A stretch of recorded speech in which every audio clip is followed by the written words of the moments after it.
But tonight's topic, we're going to have a chat about front lockers versus rear lockers.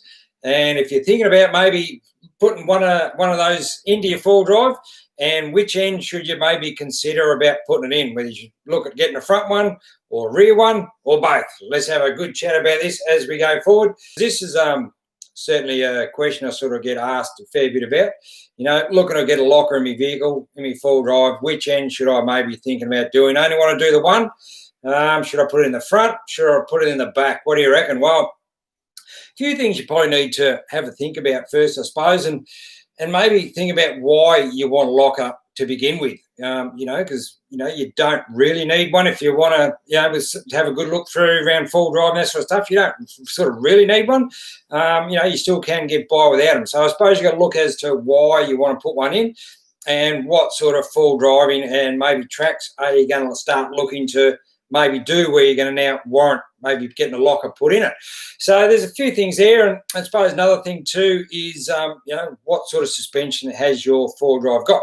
Whereas my GU and the GU Patrol, they're core suspension all around and front and rear live axles. So, pretty good, good lot of flexibility, a lot of travel suspension there. So, you generally don't get wheels off the ground anywhere near as much as sort of a vehicle that's got, independent front end suspension on most of your dual cabs and those sort of things. And, with independent front end, well, you can be lifting tyres off the ground fairly easily, if it's fairly undulating country. So, you need to maybe think about there, if you're looking to get a locker in, do you put it in the front or you put it in the back? Well, that's the other thing too, with the LSD, particularly limited slip diff in the GUs, and GQs is pretty much the same too, I think, but at least all through the GU range in the Patrol.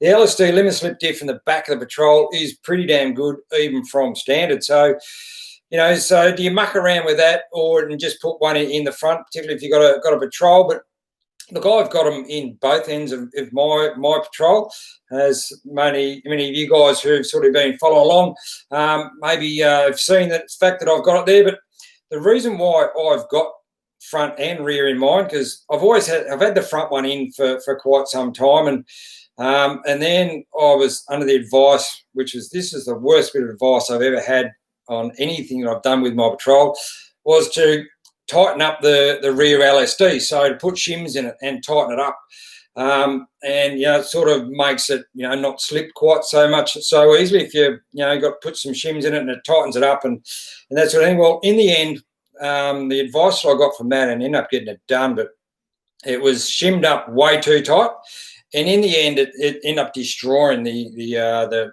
rear diff center in the rear diff of mine. I was going around corners and the tyres were screeching, this sort of stuff. It ended up buggering it and totally destroyed the LSD in the back. So when the LSD came out, because the centre was buggered, I thought, well, while it's out, we might as well chuck a locker in it. So that's when the rear went in the back of mine.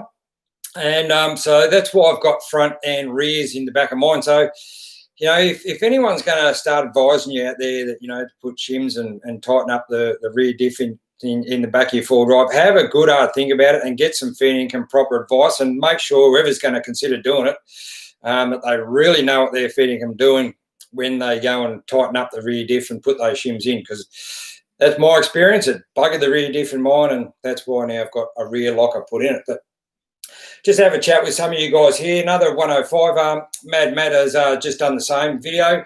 I'll be interested to hear your views. Get on, it's pretty cool. Wanderer, always interested in this topic. And that's the thing, which end, do you guys sort of think about it? Have you guys got just the one locker in your full drive, and which end have you guys, put the locker in? And if you are thinking about, putting front or the rear in, which end are you maybe sort of thinking about? Well, and again, when I get to mine, when it's really with going up sort of like steep hills, I pretty much use my rear 80%, if not more, of the time that I ever use the front. The front doesn't get used a great deal, so there's something you sort of need to think about as well. The only times I really use that the front locker is, if I'm going up, a fairly steep track and it's rocky, lumpy, some steps, those sort of things in it. That's about the times when I'll really engage that front locker, because it's the front tyres that are the first point of a contact with any, going up any rock step. So you want that maximum traction to grab you up and get you over the top of any rock ledges and those sort of things to get you through. So that's about the only time I really use that front locker. Other than that, I engage the rear pretty much, as I've said in some of my other videos, I engage it pretty much from the time I engage full drive inside, with the little stick inside, I pretty much engage that rear locker as well.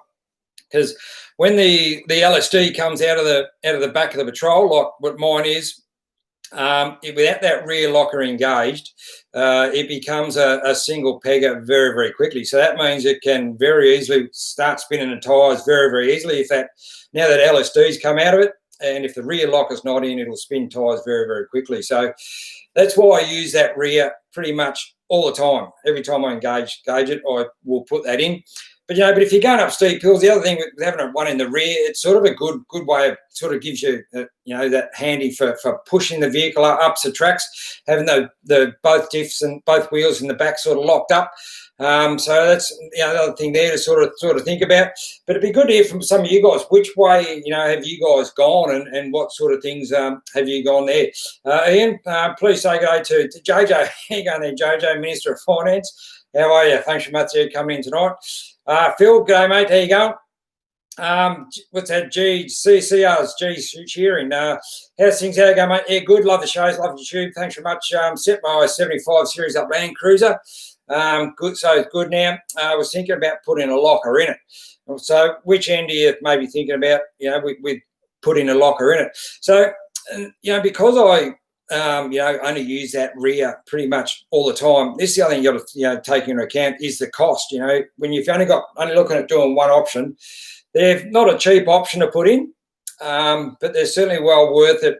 Once you do get a locker in, and probably another thing a bit of advice I'd put out there for anyone who's maybe thinking about getting one, and depends how long you've been full driving for. I'd certainly consider learning to drive without one. Without any lockers at all. Get your skill set down pat. So because you're going to have to pick your lines a lot better when you don't have lockers. So I'd certainly looking at maybe learning to drive without one before you go putting any lockers in. But now I get to to mine. As good as the LSD center is in mine, but they still can slip as well. They're not absolutely bulletproof. Where they're still not going to lose traction. So because I use mine as much as I do, I would be probably putting one in the back, and maybe if I was going to do another one down the track, then do the front down the track. But if I was just going to do one end, I'd probably just be looking to do the back and get that sort of thing going. But where you got to look at too, what I mentioned earlier on, particularly with IFS, independent front ends, if you're getting tyres off the ground, because they do lift tyres fairly easily in undulating country, well, if you got tyres off the ground there and, without a locker in it, and that's when they come back down, they're spinning a million miles an hour, because as soon as one tyre comes off the ground, it's that one that's going to be spinning really fast, and the one that's still on the ground is going to be not going anywhere. So when that one comes back down again, that's when you can severely do some damage. But so, if you've got that front locked, well, at least you're still going to have some drive to that tyre that's on the ground, and might be enough to sort of get you through. But, you just got to work out what sort of full driving you want to go and do to where you need to warrant having the lockers in. Because they can get you into trouble too. Don't think just because, you've got lockers in your full drive that now it's bulletproof and can go anywhere. Well, they sort of can't still. They can get you still into some trouble with lockers. And that's why you got to sort of learn how to use them and how to drive them, particularly front if you got a front locker in. If they can kick you sideways, especially in rocky, steppy sort of tracks when you get too much traction going through those, they can kick you sideways very, very quickly if you're not aware of it. So there's things there you certainly need to take into account. But Leanne, what do you got? No lockers in mind? Maybe one day winch has got me out of trouble. That's the other thing too. If you maybe got a winch for now, that's certainly another good option. Greg, front locker will pull your vehicle up. They will, as I say, if particularly with rocky country and steps and that sort of thing, your front locker is going to be that first point of call, first point of touching. So it's the one that's going to drag you up and get your maximum traction and get you up and over a situation, and maybe get you all the way through. But the other thing too with the front locker, You know, you've got to turn them off if you've got any, you know, going around corners and those sort of things. You know, you should turn them off because it's going to limit your steering too with having that front locker engaged. So, you know, there's another point there to consider. If I'm going around anything sort of too tight, even with the rear end, if it's really tight, I'll disengage that rear locker just to get it round so much easier going around the corners. So, you know, there's some other things there to take into account. Dave, good point. I learned full drive in the 99 Hilux with open diffs. Definitely made me a better driver. Look, absolutely. I reckon, you know, it depends how long you've been full driving for, how long you've been out there, but learning to drive without lockers before you go and do them and before you go and put them in your full drive is certainly well worth it, I reckon. Wandering Aussie. I do motorbike camping, but like watching your videos. Thanks very much, mate, for coming in there tonight. Greatly appreciate you dropping in. Travis, what situation is a front locker particularly useful for? Well, in country like that, as I mentioned before, you know, with steep, you know, rock ledges and those sort of thing, it's that one that's the front lock. Having that locked that's what's going to grab onto the rocks early, because that's the first tire that's going to be the first point of call. So that sort of thing will drag you up over the top and hopefully keep pushing you through. So that's certainly where they're handy there. But when you get front and rear lockers in, you know, like what mine's got, well, you know, that's a whole different ball game altogether. And the other thing too, where lockers do come handy, particularly if you're going down, like downhill, down a steep, whether it be a greasy or down a steep, loose, shaly sort of a track. The advantage too with having lockers in, particularly if you've got front and rears, but any locker in, particularly if it's going down a straight line where there's no corners, no sort of things, it helps keep your full drive in a straight line, because all the tyres are ticking over exactly the same revolutions. You know, you're not losing traction because, you know, one wheel's not locked like if you didn't have lockers in. So there's certainly plenty of advantages there with going down steep hills for helping your full drive to track in a straight line going down. But, you know, just got to be careful as any corners come up, any tight bends. Well, that's when you've got to look at disengaging that front and getting around those corners. Custom camo. I've got an unlocked disco. Still haven't needed one yet. Well, there you go. Well, that's still going all right there. And that's, you know, earlier on, you know, you need to weigh up, you know, as to why you sort of need them and what sort of full driving are you looking to get into, and you know, and how sort of a challenging of the tracks you're wanting to go in. Because, you know, if you're only looking at touring sort of stuff, well, you know, just got to weigh up and how challenging that sort of touring, what sort of time of year you go out, whether you like to get out during winter, as I like to go and do, snow and mud and that sort of stuff. Well, certainly lockers are very, very handy in that sort of terrain. So that's sort of just my experience. And so I reckon if I was going to do it again, I would probably just put the rear in, get the rear done, and maybe do the front later on, even as good as the rear LSD is. But now I've been driving around on lockers now for probably 9 years. The amount of times I use that rear over the front, yeah, I would, and because I say the cost of them, that's the end. I'd probably be looking to do it again. I'd probably just go straight in the rear, and then, you know, somebody on the track look at putting the front one in to, you know, join that up and make it front and rear lock, because she's a wicked combination when you do get the front and rears in. Dwayne, what's going on, mate? Just installed a Harrop locker in your D-Max. It's a game changer. Yeah, look, absolute game changer, mate. There's no doubt about that. Look, and the other thing too, you can have far less chance of breaking stuff, because you can go through, if you got lockers in, whether it be front or rear or both, whatever. It allows you to drive through, you know, any sort of a challenging situation at a lot slower pace. You don't have to hit it so hard, particularly if you're talking rocks and ledges and that sort of stuff. You don't have to hit it so hard to get that momentum to get up and over the top and out the other side. So there's certainly plenty of advantages for having lockers, whether just the one front, just the rear, or both. So there's plenty of advantages for having them, but you just got to absolutely be very, very careful with them and learn how to drive on them. You know, once you get them, and, you know, if you just get them for the first time, maybe don't go heading straight out and, you know, and you know, doing some crazy challenging stuff, because you want to learn how to drive them, how they work, and how they're going to react in different terrains. So spend a little bit of time doing probably some easier stuff just to get the feel of them, and then work up to your sort of challenging track situations from there. Mr. Bickman was going there, mate. Rear locker is ample. RV's vehicle. There you go. Yeah, look, just rear lockers, plenty there. G'day, Luke. How you going there, mate? Trent, have a 120 series Prado. Twin air lock gives great control. It certainly does. So, I've got the front and rears in mine, and they do make an amazing difference if you can get front and rears. As far as cost factors and that sort of stuff, I think there's a bit more work goes involved with fitting them into an independent, so IFS front end, as opposed to live axles like what I've got, because the front diff's pretty similar to the back diff. So you need to take that a bit into account, and even make sure, not if you've got any sort of real current, new model vehicles, you've got to make sure if the independent front ends, make sure they've got lockers for them, particularly in the fronts. You pretty much get lockers for any of the back ends. It's generally the front ends, and some of those independent front end vehicles can be a little bit iffy. So you need to sort of look into that as well if you're looking to get front lockers in. Travis, what's going there, mate? What brand type of lockers would you recommend? Well, look, the air lockers have been around for ages.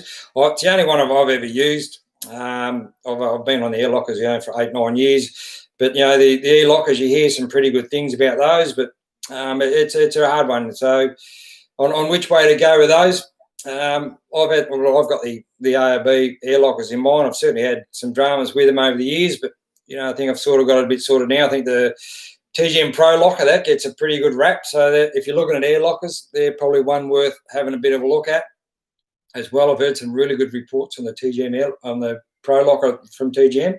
So check a few of those out. Peter Brock, there you go. I'm running the Harrop locker in the front. Rear LSD in the Patrol is awesome. Goes nearly anywhere. Look, that's certainly a good setup there. And the other thing too, if you've got a decent LSD limited slip diff in the back of your, whether it be the Patrol or anything else, another way of engaging those is by using your handbrake. And when you pull the handbrake on just a little bit without letting the button, so you got to hold the button in. Just applying a bit of pressure to the back of that rear axle can sort of help sort of even that power out, so you can get enough traction to get yourself through if one starts spinning over the other. So there's another little tip there for getting through with the LSD rear end in them. Myth, what's going there? E-lockers are far less complicated than air lockers, less malfunctioning. Well, yeah, and I've certainly had some issues with mine over the years with air leaks and those sort of things, and and O-rings and those sort of things going. But so just got to weigh it all up and really do your homework, do some research on which way to go. Scoury videos, it's going to TGM air lockers. I've heard a lot of good things about. Yeah, same, mate. I've read some really good reviews on that, and for quite some time, not just recently, for quite some time, the TGM Pro locker's been pretty good rap. So maybe we're checking them out. The place I got the Harrop fitted, stopped installing air lockers because of the internal air seals. Well, yeah, that's one of the problems I've had with mine. And the rear diff's been pulled out a couple of times because of O-rings going in them. But yeah, whether they've got that sort of stuff sorted by now, you don't really know what, because I say mine are sort of 8 or 9 years old, so been around for a little while. But that's certainly the dramas I've had with them. Need bricklaying. Yeah, you go there, mate. Do you really need front lockers when you've got back lockers? Well, you don't. It depends on what sort of drive and where you want to go, what sort of touring you want to go doing. But a rear locker is certainly a great thing to have, and depending on what sort of vehicle you also got there too, mate, whether it's an independent front end or coiled all round like what I've got. But the rear one is certainly a good one to have, and then maybe look at doing a front one a bit further down the track. So funny, what's going there? We have a front auto locker. Yeah, I've not really tried those. A lot of 79s have got them. Yeah, 79s, and put the air locker in, the ear locker in. Which one do you recommend? Yeah, as I say, I've not tried any of the others, particularly in the e lockers. I've not tried them. I've heard a few things with them about some of you guys that have got e-lockers might be able to verify it, but I've heard some things, with if they can disengage and engage if you're reversing and going forward, up and down, sort of if you've got to reverse off a log or a rock or something, you've got to, reverse back up. They can disengage for a little bit until they re-engage, and then when you go forward, they'll disengage and then engage again. So I've heard a bit about that. Whether that's still going on with them, I'm not really sure there, but some of you guys who've got the e-lockers might be able to sort of verify that one if that's the sort of drama you guys are having. Big fella, if I was to fit a locker, I'd be fitting the locker diff, lock. Yeah. Well, there you go. There's another one there. Greg, I fitted my e-lockers and they're drawn back. Is there any disengaging change in direction? There you go. Well, yeah, that's the thing I'm not really sure about the e-lockers, mate, whether they do, things I have heard, whether they do disengage and can disengage and re-engage with going forward and back. So there's a couple of videos around on YouTube which go into that, but you might need to maybe look into that a little bit further going forward. So there you go. But just what do you guys sort of think? Is there any of you guys out there that are maybe looking to get a locker in your full drive, whether you're looking to, you're not sure whether you go to the front, whether you go to back? It's all going to come down to your vehicle type too. As I said, I'm speaking of certainly of my experience of driving on lockers now for the best part of 8, nearly 9 years, and having both ends locked for that time, and the amount of times that I use the front, it's pretty limited. So that's why I'd be probably thinking if I was going to do it again, I'd be just chucking the rear end and maybe do a front bit later on down the track. Peter, it's going there. Honestly, never had those problems with my locker. There you go. Well, there's one there. You obviously got the e-lockers going on with yours, have you, mate? And you're not having that sort of drama. So yes, that's just some of the stuff that I've heard about them, but maybe they have got that all sorted out. So there you go, guys. Well, that's a topic that I certainly do get asked a fair bit about. When you're looking to get lockers, should I go to the front? Should I go to the rear? Which way do you go? And I think there's probably the number ones you got to think about. What sort of full drive you want to do? What sort of vehicle have you got? What sort of suspension is underneath? Whether it's locked, or whether it's independent front end, or live axles front and rears, core suspension all around. There's a lot of things you've probably got to take into account. So there you go. So that's what I reckon. I'd be sticking with my rear, I reckon, if I was going to do it again. And maybe doing a front bit later on in the track, but geez, front and rear lockers, they are damn good once you do get them. It's an absolute game changer. Raj, what's going on, mate? I've got the GU with the front and the rear locker.